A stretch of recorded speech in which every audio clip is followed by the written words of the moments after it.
about 3 weeks ago, I uploaded a video titled North Carolina Vacation Vlog, and in that vlog, I made a cheesecake. And you guys requested that I show you how I made this cheesecake. So here it is.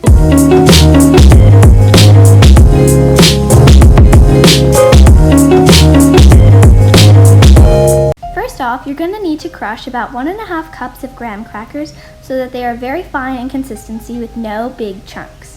I used a blender for this just because it's a lot easier than pounding them. I also used some Lotus biscuits because I did not have enough of the graham crackers.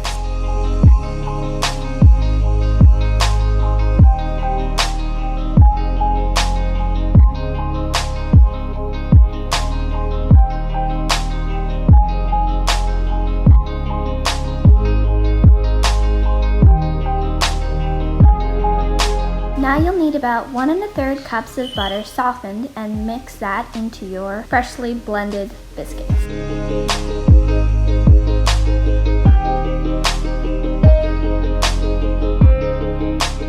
Now in your freshly greased tin, spread your graham cracker crust evenly all over the bottom of the tin. Make sure to keep it as level as possible, and you can even use a flat, hard object to make it as smooth as possible.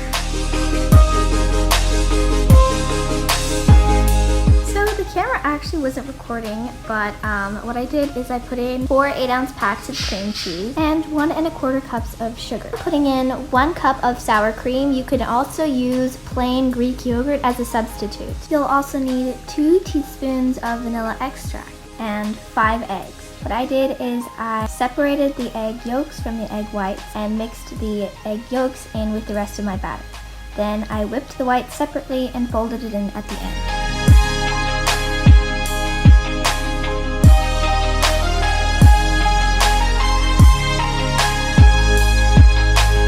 The reason why I'm folding the whites in is because it'll give the cheesecake a lot more air and it'll be very light and fluffy when you eat it.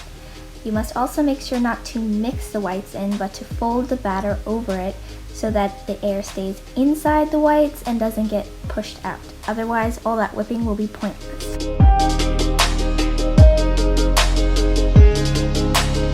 You're gonna have to bake your cheesecake in a water bath, which is basically when there's water around the tin. Once the cake was finished baking, I put it in the fridge overnight so that it could be completely set by the morning. For the berry sauce, you'll need 4 cups of frozen berries, 1/4 cup of water, about 1/2 cup of sugar, and 2 tablespoons of lemon juice. Let that simmer on the stove top. For more specific instructions, see the description down below. Now for that topping, the white topping you see on top of the cheesecake, that's pretty much just about 1/2 cup of yogurt and 2 teaspoons of sugar. But I knew that this wasn't going to be enough, so I made a little bit more. I was still skeptical that this was going to cover that entire cheesecake, but we'll just have to see how this works out.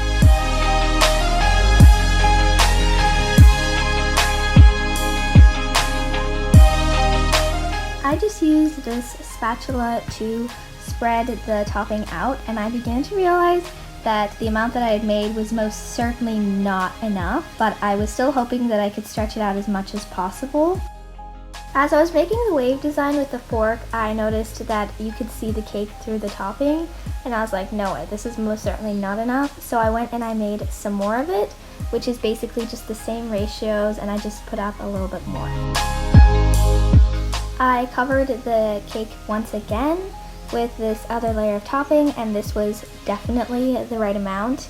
It was actually not as thick as it looks on camera. It's way, way thinner than this. So keep that in mind when you make your cheesecake. Now it's time to cut and serve.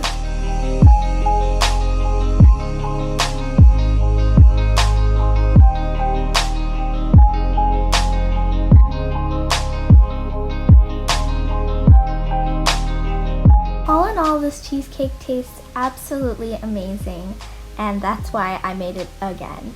I hope that you guys will try out this recipe, and if you do, I have all the links that you'll need in the description down below.